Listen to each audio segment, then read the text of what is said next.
बिस्मिल्लाहिर्रहमानिर्रहीम, अस्सलामु अलैकुम। Welcome to cattle market Karachi and Pakistan media today. दोस्तों, आज एक बहुत ही इंपॉर्टेंट टॉपिक के साथ हाजिर हूँ और बहुत ज़्यादा क्वेश्चंस आ रहे हैं मेरे पास व्हाट्सएप पर, इंस्टाग्राम पे कि जो है हम अपना नया काम स्टार्ट करना चाह रहे हैं गोट फार्मिंग का। तो उस हवाले से हमें सजेस्ट करें कि हम काम कैसे स्टार्ट करें और किन चीज़ों का ध्यान रखें। और सबसे बड़ा क्वेश्चन ये कि इज़ इट प्रॉफिटेबल और नॉट गोट फार्मिंग अगर कमर्शियली कोई करना चाह रहा है। तो देखें, इंशाल्लाह आज की वीडियो में सारी चीज़ों को लेके चलेंगे, डिस्कस करेंगे।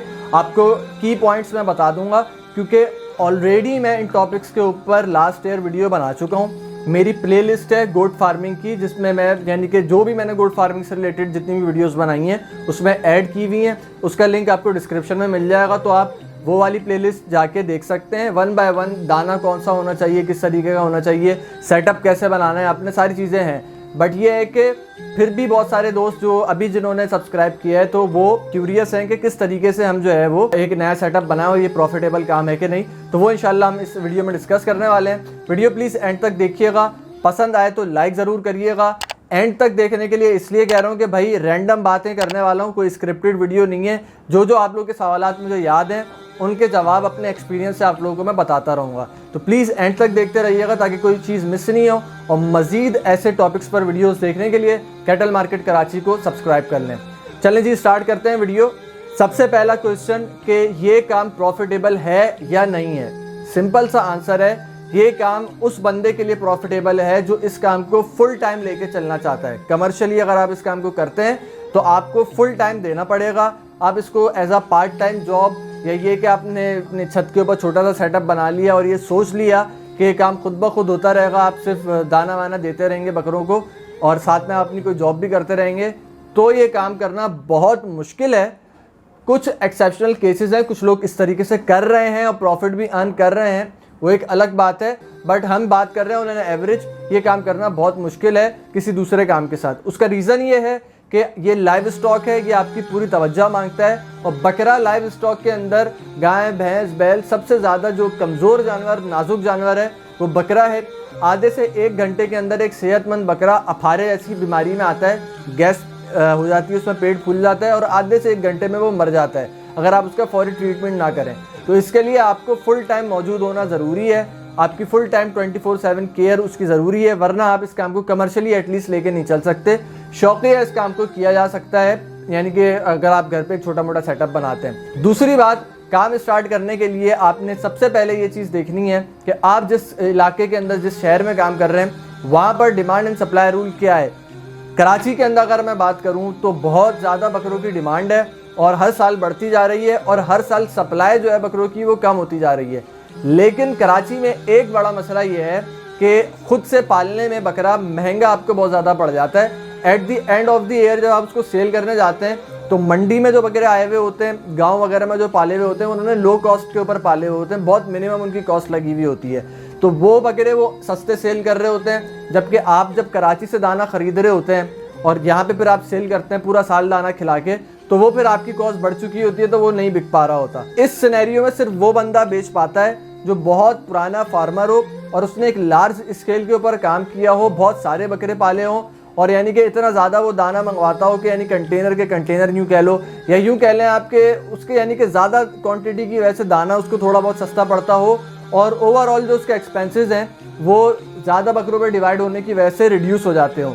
तो उस बंदे को ये काम प्रॉफिटेबल है पूरा साल बकरे पाल के बेचना, वरना जो है पूरा साल बकरे आप पालकर नहीं बेच सकते अगर आप एक छोटे स्केल पे काम कर रहे हैं। फिर ये होता है कि लोग क्या करते हैं, रमज़ान से पहले यानी 3 से 4 महीने पहले बकरे ले आते हैं। कराची में सिंध की भरपूर मंडियाँ हैं, टंडो आदम है, हलानी है, दौड़ है, मुख्तलिफ मंडियाँ हैं, वहाँ से भी आपको माल मिल जाता है। और आपको कराची में भी बहुत सारी मंडियाँ हैं, लालू खेत की मंडी है, कोरंगी में मंडी लगती है, औरंगी टाउन में इतवार वाले दिन मंडी लगती है, मेमन गोट में मंडी लगती है, मलीर में, भैंस कॉलोनी में, मुख्तलिफ जगहों पे जो है वो कराची में मंडियाँ लगती हैं, हर हफ्ते लगती हैं। तो वहाँ से भी आपको बकरे मिल जाते हैं, आप यहाँ से ही परचेज़ कर सकते हैं अगर आपने थोड़े बकरे परचेज़ करने हो। अगर आपने ज़्यादा क्वांटिटी परचेज़ करनी हो तो फिर आप सिंध वाली साइड पे अंदरूनी सिंध में आप जा सकते हैं, किसी भी मंडी को कंसीडर कर सकते हैं।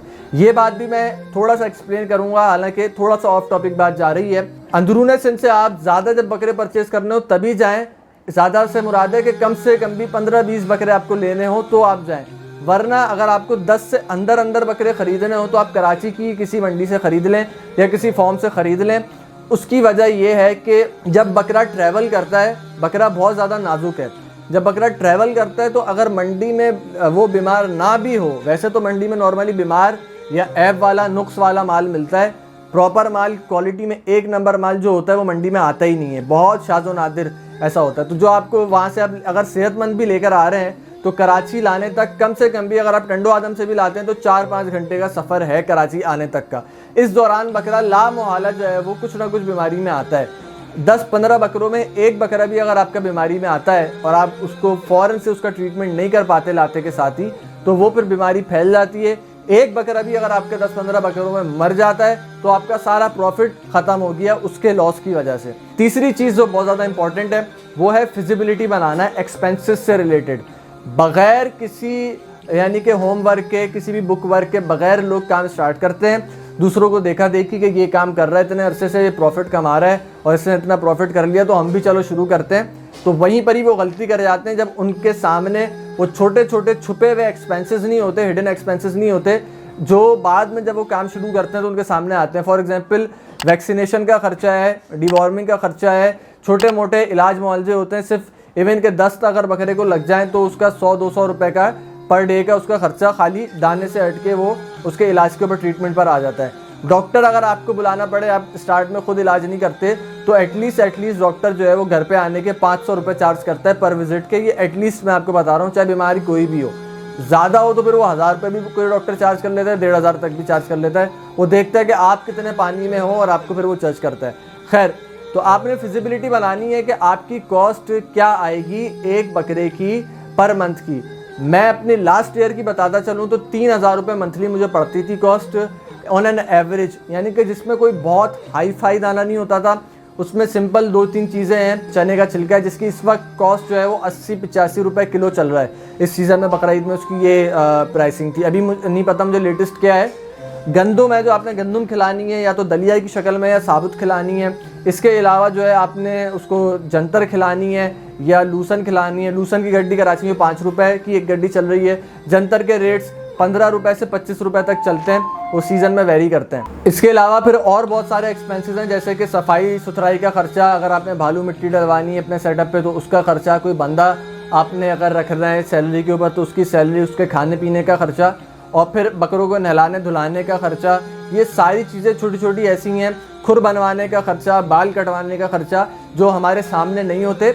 बाद में जब बकरे आ जाते हैं वो ये अखराजात हमारे ऊपर आते हैं तो हम कहते हैं यार ये तो प्रॉफिटेबल काम ही नहीं है।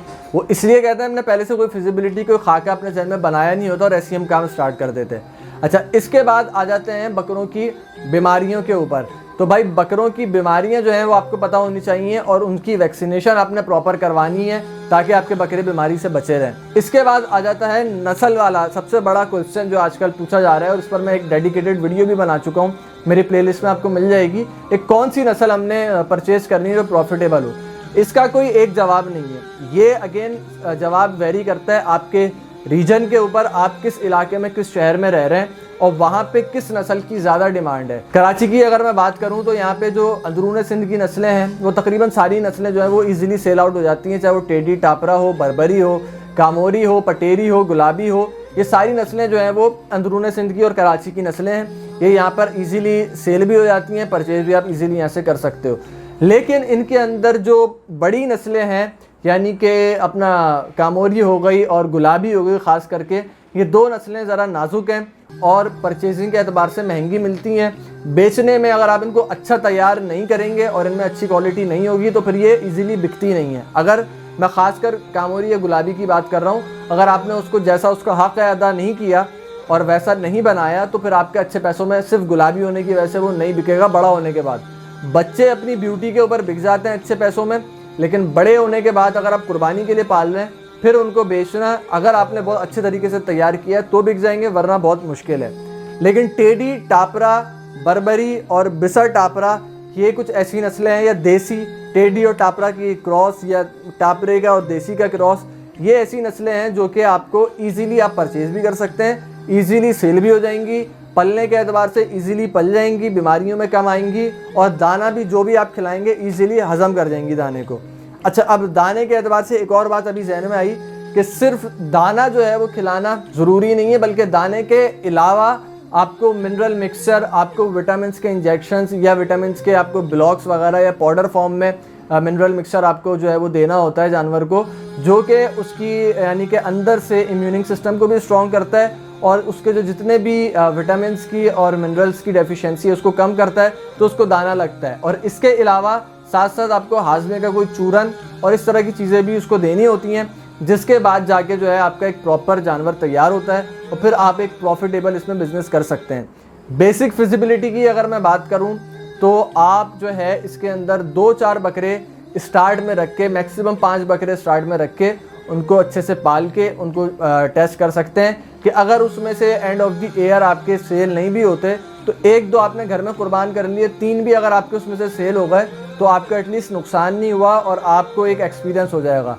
अगेन टेडी और टापरा जो है वो रेकमेंडेड है ब्रीड फॉर अ बिगिनर, जो अगर स्टार्ट कर रहा है अभी। लेकिन अगर आपने फुल फ्लैश काम करना है और एक लॉन्ग टर्म में काम करना है तो उसके लिए मैं ये सजेस्ट करता हूँ कि आप अपना ब्रीडिंग सेटअप डालें एटलीस्ट 10 बकरियों से और इस मॉड्यूल के ऊपर आप काम करें। 2 साल एटलीस्ट आप वेट करें। अगर 2 साल के अंदर आपके पास उस बकरी की 2 से 3 ब्रीड्स आ जाती हैं तो आपकी इन हाउस जब ब्रीड होगी, आपको बाहर से जब बकरे ख़रीदने नहीं पड़ेंगे कुर्बानी के लिए, पालने के लिए, उन बकरों की कॉस्ट कम होगी तो वो आप इजीली अच्छे प्रॉफिट में बेच सकते हैं। ये सारा एक सिनेरियो है गोट फार्मिंग का कि अगर आपने प्रॉफिटेबल गोट फार्मिंग करनी है तो ये चंद एक चीज़ें जिनका आपने ख्याल रखना है। और इसमें बहुत सारे फैक्टर्स हैं, एक ही वीडियो के अंदर सारी चीज़ें कवर नहीं हो सकती, तो उसके लिए आप काइंडली डिस्क्रिप्शन के अंदर मैंने आपको लिंक दिया हुआ है प्लेलिस्ट का, उस प्लेलिस्ट के ऊपर जाएँ और एक एक टॉपिक के ऊपर वीडियो देखें।